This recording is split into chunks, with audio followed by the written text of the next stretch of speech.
قرآن کی ایک آیت میں نے پڑھی، اللہ فرماتا ہے وَأَمَّا مَنْ خَافَ مَقَامَ رَبِّهِ وَنَهَى النَّفْسَ عَنِ الْهَوَىٰ، اور وہ شخص جو اپنے رب کے حضور کھڑے ہونے سے خوف کیا، ڈر گیا، وَنَهَى النَّفْسَ عَنِ الْهَوَىٰ، اور خواہشات نفسانی کے خلاف کیا، نفس کچھ اور چاہ رہا تھا، تم اس کی طرف نہ جا کر اللہ کے حضور کھڑے ہونے کا تمہارے دل میں احساس پیدا ہوا، خوف آ گیا، اس کا اجر جانتے ہو کیا ہے؟ قرآن کہتا ہے فَإِنَّ الْجَنَّةَ هِيَ الْمَأْوَىٰ، تو ایسے آدمی کا ٹھکانہ تو جنت ہی ہے، اس کا ٹھکانہ سیدھے جنت ہے۔ خواہشات نفسانیاں یہ ہر ایک کو دی گئی ہیں، یہ انسان کے ساتھ ساتھ چل رہی ہیں، اسی سے جنگ ہماری پوری کنٹینیو موت تک چلتی رہتی ہے۔ دنیا میں دوست بھی بنتے ہیں، دشمن بھی بنتے ہیں، دوست چھوٹ سکتے ہیں اور دشمن ختم بھی ہو سکتے ہیں، لیکن تمہارا نفس تمہاری موت تک ساتھ رہتا ہے، ہر گھڑی ساتھ رہتا ہے۔ وہ نفس ہمارے ساتھ ہے جس نے شیطان کو بھی گمراہ کیا۔ آپ سوچ سکتے ہیں، ہر برے کام میں ہم یہ کہتے ہیں کہ شیطان نے بہکا دیا، شیطان نے بہکا دیا، یہی کہتے ہیں، نماز نہیں پڑھے شیطان ورغلایا، بہکایا، صبح نماز میں نہیں آئے شیطان سلا دیا۔ مجھے یہ بتاؤ، آدم علیہ السلام کو سجدہ کرنے سے جو شیطان نے انکار کیا، اس کو کس نے منع کیا؟ ساری دنیا کو شیطان بہکاتا ہے تو شیطان کو کون بہکایا؟ تو محدثین فرماتے ہیں یہ نفس امارہ ہے جو ہر ایک کے ساتھ ہے، یہ شیطان کو بھی ہرا سکتا ہے، وہ شیطان کو بھی شکست دیتا ہے، وہ سب کے ساتھ ہے، وہ سب کے ساتھ ہے۔ اس نفس کو، اس خواہشات کو اگر کوئی چیز دنیا میں کنٹرول کر سکتی ہے تو صرف ذکر اللہ ہے، اللہ کا ذکر اسے قابو میں رکھ سکتا ہے۔ باقی اس قدر خطرناک ہے خواہشات نفسانیہ کہ بعض لوگ یہ سمجھتے ہیں کہ جوانی ختم ہونے کے بعد بڑھاپے میں کوئی خواہش نہیں ہوتی، بلکہ بہت سارے بوڑھوں کو زنا کرتے ہوئے دیکھا گیا۔ اور میرے آقا صلی اللہ علیہ وسلم فرماتے ہیں روئے زمین کے سب سے بدترین لوگ ہوں گے وہ جن کی طرف قیامت کے دن اللہ نظر بھی نہیں فرمائے گا۔ کچھ لوگوں کے بارے میں حدیث میں ہے قیامت کے دن رب تعالیٰ ان کی طرف نظر بھی نہیں فرمائے گا۔ یہ کون لوگ ہیں جو بڑھاپے میں بھی جا کر گناہ نہ چھوڑ سکے؟ اور وہ کون سے بوڑھے ہیں جو بڑھاپے میں بھی نہیں چھوٹ سکے ان سے گناہ؟ یہ وہی لوگ ہیں جو خواہشات نفسانی کے غلام تھے۔ مولا علی کرم اللہ وجہہ الکریم فرماتے ہیں اللہ نے ہر ایک کے ساتھ نفس بھی دیا، عقل بھی دیا۔ نفس کیا ہے؟ تمہارے خواہشات، اور عقل تمہیں فیصلہ کر کے بتاتی ہے۔ لیکن حضرت علی کرم اللہ وجہہ الکریم فرماتے ہیں جس کا نفس عقل پر غالب آ گیا اس آدمی سے زندگی میں کبھی خیر نہیں ہوگی، وہ کوئی صحیح فیصلہ نہیں لے سکے گا۔ جس کا نفس اس کی عقل پر غالب آ گیا، اور جس نے اپنے نفس کو ہرا دیا، شکست دیا، تو اس کی عقل اتنی پاورفل ہوتی ہے کہ وہ ہزاروں کو زیر و زبر کر سکتا ہے اور دنیا کے بڑے فیصلے لے سکتا ہے۔ جس نے اپنے نفس کو کنٹرول میں رکھا، اپنے خواہشات کو اپنے تابع رکھا، خود اس کا غلام نہیں بنا۔ میرے عزیزو، قرآن کی ایک آیت میں آپ کو بتاتا ہوں، کتنا بڑا لفظ اللہ تعالیٰ نے قرآن میں فرمایا، توجہ، کتنا بڑا لفظ ہے یہ۔ ارأیت من اتخذ الہہ ہوا، اے محبوب کیا آپ نے نہیں دیکھا کچھ لوگ ایسے ہیں جنہوں نے اپنی خواہشات کو اپنا خدا بنا لیا۔ معبود، الہ کا مطلب ہے معبود، جس کی عبادت کی جائے اس کو کیا کہتے ہیں؟ معبود۔ اور قرآن کہتا ہے کچھ لوگ ایسے ہیں جنہوں نے اپنے نفس کو، اپنی خواہشات کو اپنا معبود بنا لیا۔ یہ قرآن کی آیت ہے، 2 جگہ آئی ہے۔ اب اتنا بڑا لفظ نفس کے لیے اللہ فرما رہا ہے کہ کئی لوگوں نے اس کو بت بنا لیا، اپنا معبود بنا لیا۔ کیوں؟ اس لیے کہ یہ وہی کرتے ہیں جو ان کا نفس چاہتا ہے، تو گویا کہ اس کی عبادت کر رہے ہیں، خواہشات کی پیروی کر رہے ہیں۔ نفس صبح اٹھا، گناہ کی طرف کھینچا، آپ چل پڑے، گویا کہ اس کی عبادت میں لگے ہوئے ہیں۔ کبھی تو اسے شکست دو، کبھی تو اسے ہراؤ۔ رات کے وقت گناہوں کے اڈوں پر جانے کی جیسی خواہش ہوتی ہے، کیا اپنے آپ کو مارتے ہو؟ میں تمہیں بتاؤں، خواہشات تو بہت دور کی بات ہے، گناہوں کی خواہشات بہت دور کی بات ہے۔ سیدنا ابو بکر شبلی رحمۃ اللہ تعالی علیہ سلسلہ قادریہ کے بڑے مشہور بزرگ ہیں، جن کے نام سے ہم شجرے میں پڑھتے ہیں بہر شبلی شیر حق دنیا کے کتوں سے بچا۔ وہ حضرت ابو بکر شبلی جب رات کے وقت عبادت کے لیے آتے تھے تو اپنی آنکھوں میں نمک کا سرما لگاتے تھے۔ کیوں؟ صرف اس لیے کہ نیند اگر آئی تو گویا کہ میں اپنی خواہش کا غلام ہو گیا، اپنے رب کا نہیں۔ عبادت اس کی ہو رہی ہے اور میں خواہش کے پیچھے چل رہا ہوں، حالانکہ نیند جو ہے یہ فطری چیز ہے، کسی کو کہیں پہ بھی آ جاتی ہے۔ اولیاء کاملین تو اس سے بھی اپنے آپ کو بچاتے تھے کہ وہ آنکھوں میں نمک پھیر لیتے تھے جس سے آنکھوں میں خون نکل آتا تھا۔ لوگ کہتے بھی تھے تو کہتے کہ اگر اللہ کی عبادت کے دوران اونگ آتی ہے، جھپکی آتی ہے، تو ان آنکھوں کی سزا یہی ہے کہ انہیں نمک لگا دیا جائے۔ اور حضرت شاہ مینا رحمۃ اللہ علیہ لکھنؤ میں آرام فرما ہے، حضرت شاہ مینا، ان کا حال تو یہ تھا کہ جب رات کو عبادت کے لیے کھڑے ہوتے تو ایک اونچی دیوار پر وہاں کھڑے ہو کر نماز پڑھتے، ادھر بھی کھائی ہے ادھر بھی کھائی ہے، کھڑے رہتے۔ لوگ کہتے کہ نماز پڑھنے کے لیے اتنی جگہ ہے، اس دیوار پر کیوں جا کر نماز پڑھتے؟ حضرت شاہ مینا فرماتے تاکہ میں ہمیشہ اللہ کی عبادت میں مصروف رہوں، اگر نیند آئی تو میرا جسم دیوار سے نیچے آ سکتا ہے اور اس جسم کو وہی سزا ملنی چاہیے جو اپنے رب سے غافل ہوتا ہو۔ نفس کے خلاف وہ اولیاء جنگ کرتے رہے، لڑتے رہے۔ سب سے بڑی خطرناک چیز آج ہمارے ساتھ جو چل رہی وہ ہمارے خواہشات سے ہے، اور میرے آقا صلی اللہ علیہ وسلم ارشاد فرماتے ہیں لا یؤمن احدکم حتی یکون ہواہ تبعا لما جئت بہ، تم میں سے اس وقت تک کوئی مومن نہیں ہو سکتا جب تک اپنی خواہشات کو میری مرضی کے حوالے نہیں کرے گا۔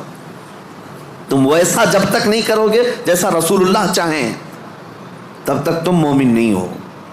تم وہ کرتے ہو جیسا تم چاہتے ہو، تمہاری مرضی، تمہاری خوشی، تمہیں جو اچھا لگا وہ کرنے لگے۔ یہ مومن کامل کی علامت نہیں۔ مومن کامل وہ ہے جو اپنی زندگی میں وہ کرے جو رسول پسند کرے، ان کی مرضی کے مطابق۔ میرے عزیزو، خواہشات یہ لامتناہی سلسلہ ہے، نہ ختم ہونے والا سلسلہ ہے۔ کسی بھی خواہش کا کوئی اینڈ نہیں ہے۔ کر کے دیکھ لو، تمہیں اگر دولت کی خواہش پریشان کرتی ہے تو کماؤ کماؤ کماؤ، کہاں تک جاؤ گے؟ کبھی بھی پیٹ نہیں بھر سکتا۔ نبی پاک صلی اللہ علیہ وسلم ارشاد فرماتے ہیں قبر کی مٹی ہی اس کا پیٹ بھر سکتی ہے۔ کسی بھی خواہش کا اینڈ نہیں ہے دنیا میں، جو خواہشات ہیں۔ مال کی خواہش، میں یہ نہیں کہہ رہا کہ کسی کو مال کمانا ہی نہیں چاہیے، ارے میاں زندگی گزارنے کے لیے ہر ایک کو کمانا ہے، ہر ایک کو کمانا ہے، لیکن میں جس چیز کی مذمت کر رہا ہوں غلام بن کر کے پیچھے بھاگنا۔ جیسے فارسی میں کہا گیا ہے خوردن برائے زندگی اس نہ کہ زندگی برائے خوردن۔ کھانا جو ہے تمہاری زندگی کے لیے ہے، پوری زندگی کھانے کے لیے نہیں ہے۔ فرق دونوں میں سمجھ رہے آپ؟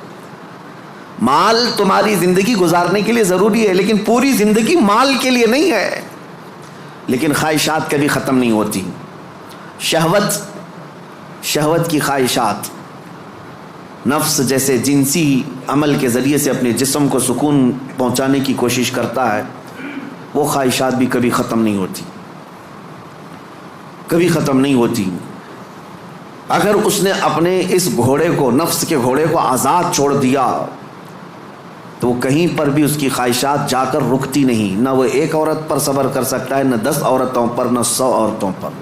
اگر اس نے اپنے خواہشات کے اس گھوڑے کی لگام نہیں پکڑی تو کہیں اینڈ نہیں ہے، اس کا کہیں اینڈ نہیں ہے۔ مرنے کے وقت بھی یہ خواہشات اسے گناہ کی طرف لے جا سکتی ہیں۔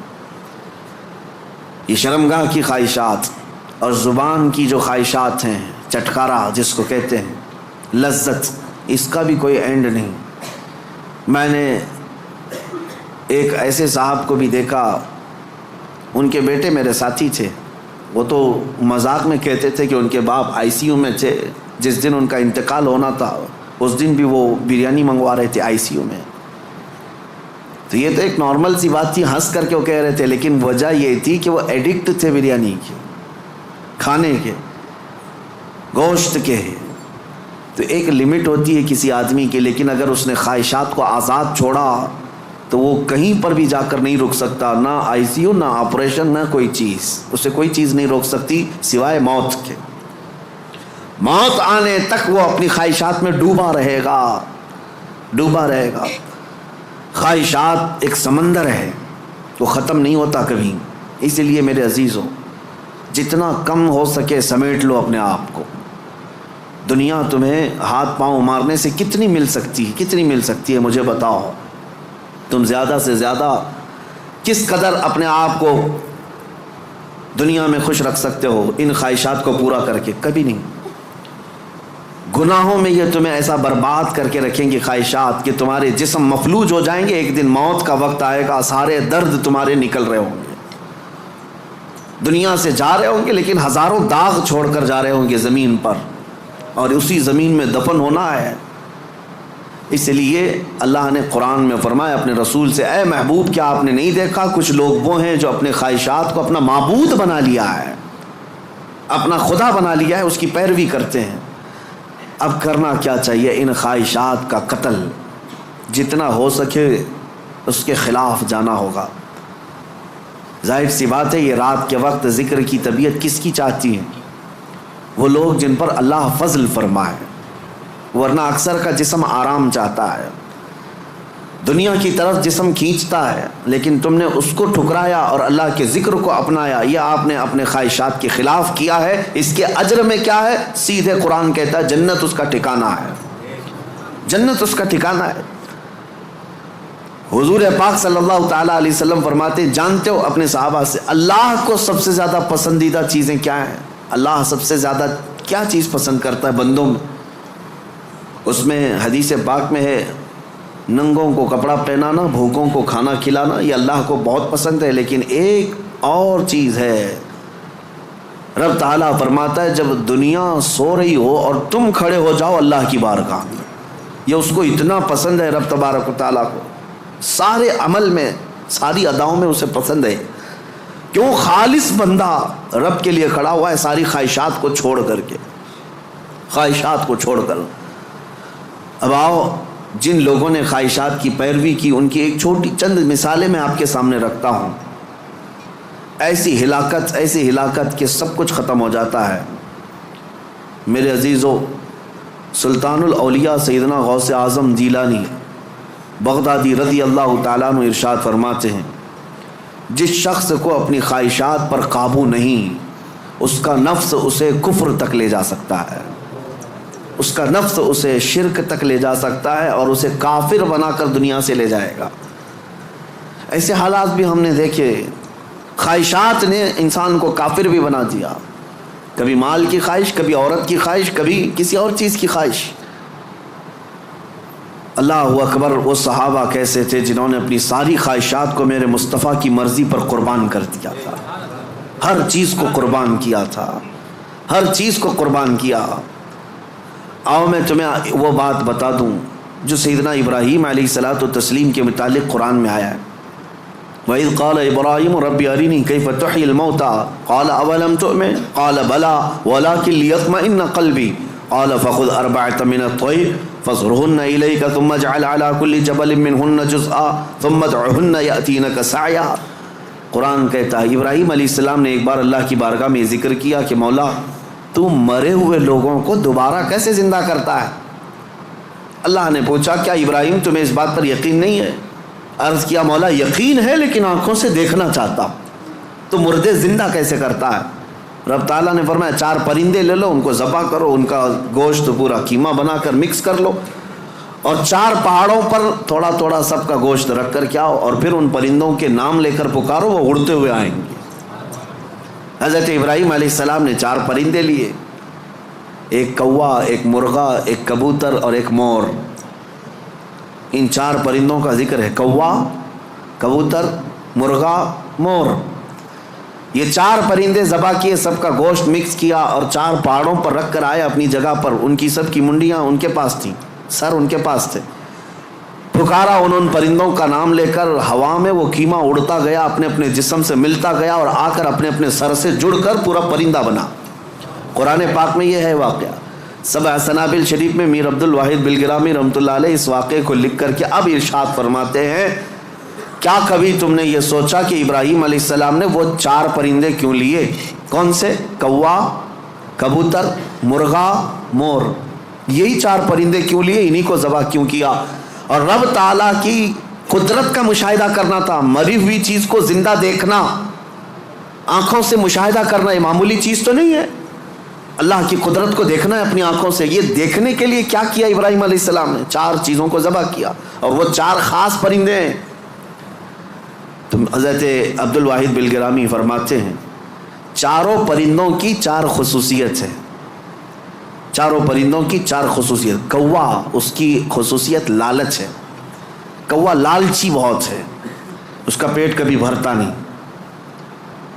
کبھی پیٹ نہیں بھرتا، اس کے اندر لالچ زیادہ ہے. اور مرغا، مرغے کے اندر شہوت زیادہ ہے،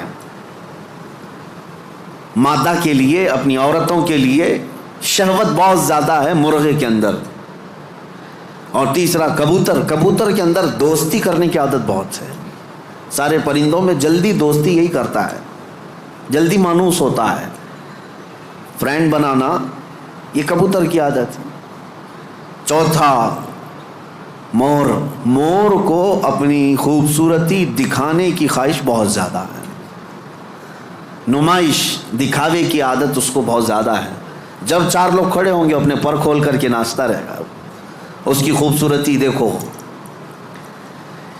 اب حضرت میر عبد الواحد فرماتے ہیں چاروں پرندوں کی خصوصیتیں پتہ ہے؟ کوے کی لالچ، مرغے کی شہوت، کبوتر کی دوستی اور مور کی نمائش. فرماتے ہیں حقیقت میں ابراہیم علیہ السلام نے جانوروں کو ذبح نہیں کیا، ان کے اندر موجود بری عادتوں کو ذبح کیا. ابراہیم علیہ السلام نے کوے کو نہیں لالچ کو ذبح کیا، مرغے کو نہیں شہوت کو ذبح کیا، کبوتر کو نہیں بلکہ ایرے غیرے کی دوستی کو ذبح کیا، مور کو نہیں دکھاوے کو ذبح کیا. اور جب بندہ یہ 4 بری عادتوں کو ذبح کرتا ہے مولا اس کو اپنی قدرت کے مشاہدے کراتا ہے. رب تبارک و تعالیٰ کی قدرت کے وہ مناظر دیکھ سکتا ہے. مردوں کو زندہ کیسے کیا جاتا ہے یہ دکھایا جائے گا. اس آیت میں ایک بہت بڑی عبرت کی بات ہے کہ اللہ کے نبی کو یہ حکم دیا گیا. اس طرح میرے عزیزو اگر ہمارے اندر موجود یہ خواہشات، یہ سب کا تعلق خواہشات سے، لالچ، شہوت، دوستی اور ریاکاری، سب کا تعلق نفس سے ہے. یہ سب کا تعلق نفس سے ہے. لالچ کو ختم کر لو، شہوت کو ختم کر لو، کنٹرول میں رکھو. اور دوستی کے لیے بہت سارے لوگوں کو برا لگ رہا ہوگا کیا دوست نہیں بنانا چاہیے؟ یقیناً دوست بناؤ. میں آپ کا دوست ہوں، آپ میرے دوست ہیں. یہ دوستی کس بنیاد پر ہماری بنی ہے؟ صرف اور صرف اللہ اس کے رسول کی بنیاد پر.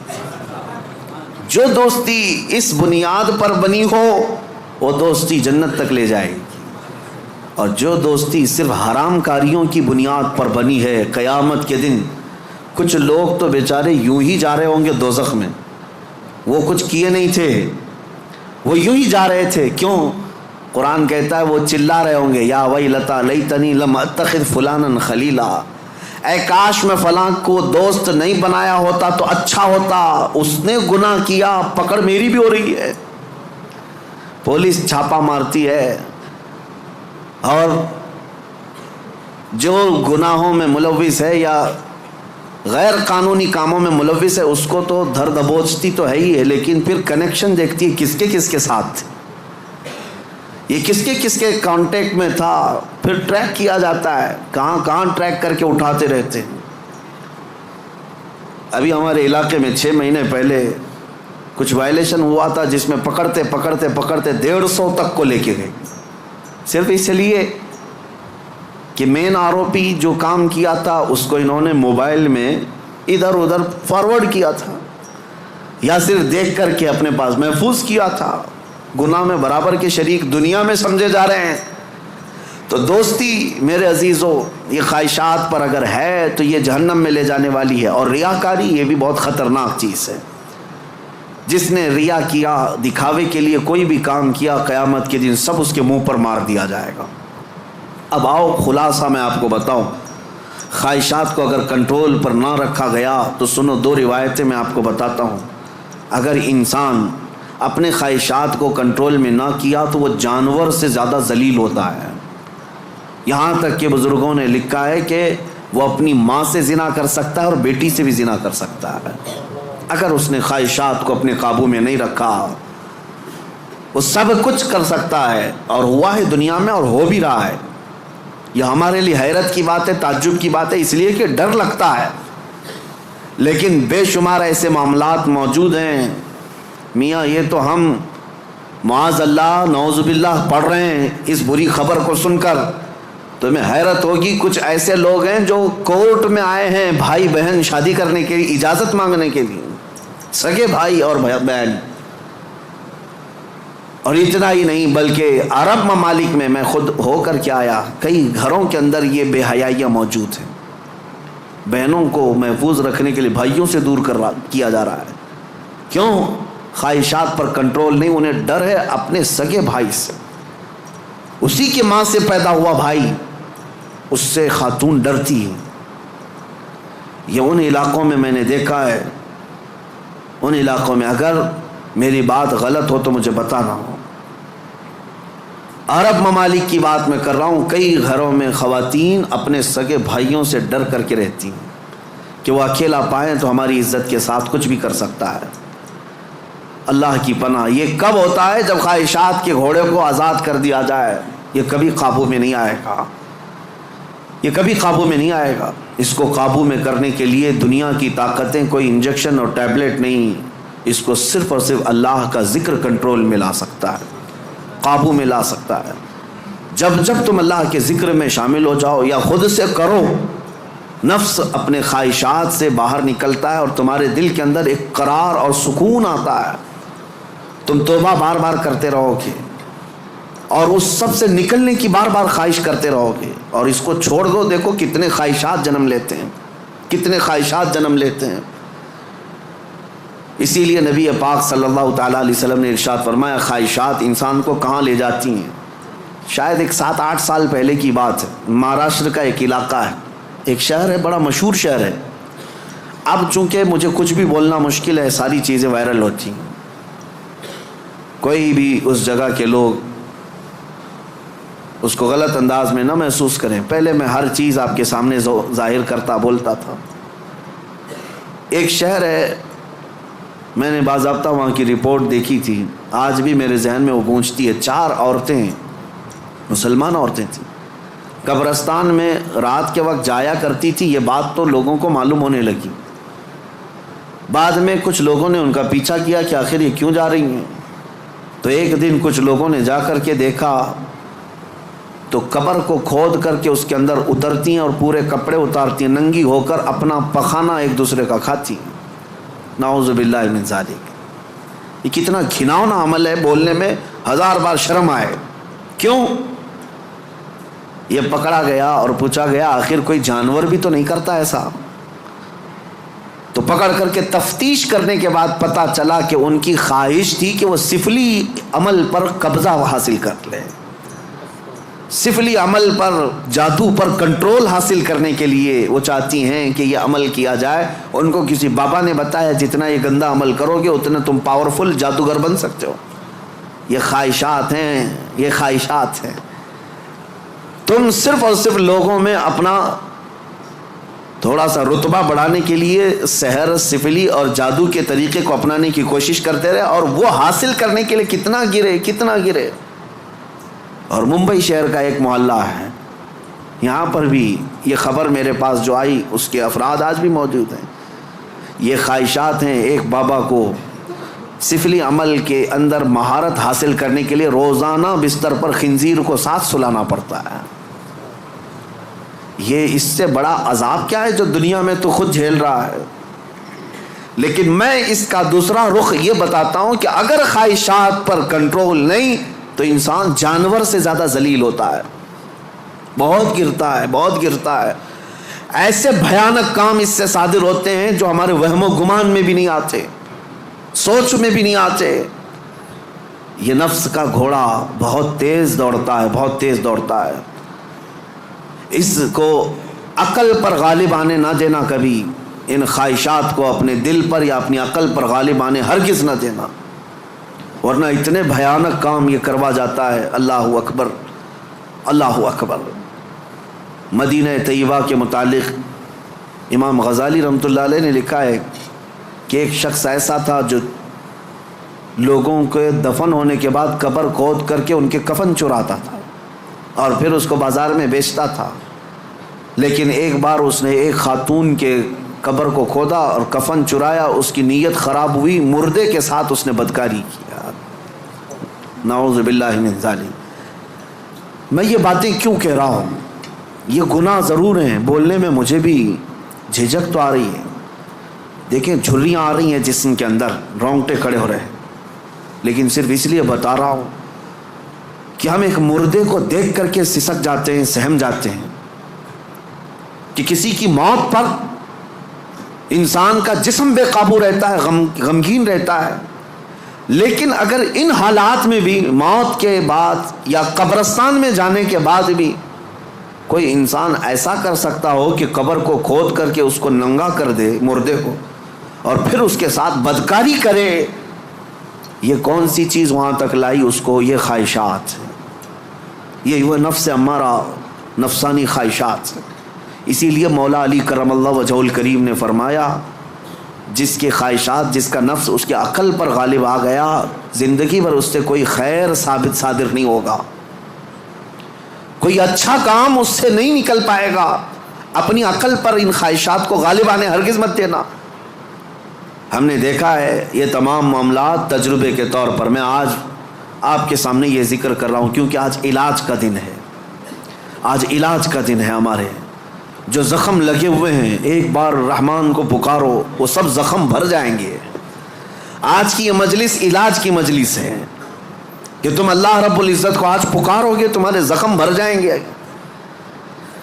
اور اسی لیے میں بارہا کہتا بھی ہوں ذکر کی مجالس میں شرکت کرو، یہ اتنا تمہیں پاورفل بنا دیں گے، اتنا پاورفل کہ گناہوں سے خود بخود تمہیں نفرت پیدا ہو جائے، خواہشات پر کنٹرول تمہارا خود کا حاصل ہو جائے۔ ورنہ میں چیلنج کے ساتھ کہتا ہوں جاؤ دنیا میں گھوم پھر کر کے آنا، بڑے سے بڑے ڈاکٹر کے پاس وزٹ کر کے آؤ، بڑے سے بڑے حکیم کے پاس جا کر کے آؤ، کسی بڑے سائیکسٹرسٹ کے پاس جا کر کے آؤ، نفس کے متعلق اس سے کوئی علاج لے کر کے آؤ کہ میرا کنٹرول نہیں ہے، آپ مجھے کوئی گولی دے دو، کوئی معجون دے دو، کوئی انجیکشن دے دو، ہو سکتا ہے تمہیں نیند کی گولی تو دے دے، ہو سکتا ہے تمہیں وہ مکمل ختم کرنے کی دوا تو دے دے، لیکن تمہارے کنٹرول، خواہشات کو کنٹرول کرنے کی کوئی دوائی نہیں دے سکتے۔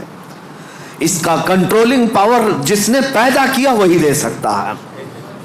اسی لیے میں آپ کو بتاؤں، اب تم اپنے نفس کے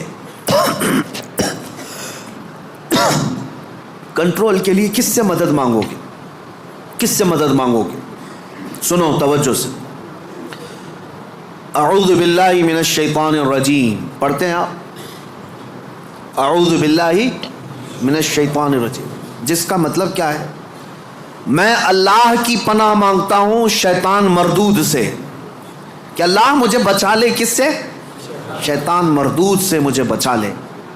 یا آپ کس سے پناہ مانگ رہے؟ کس کی بارگاہ میں پناہ مانگ رہے ہیں؟ اللہ کی بارگاہ میں، کہ مولا تو مجھے پناہ دے دے۔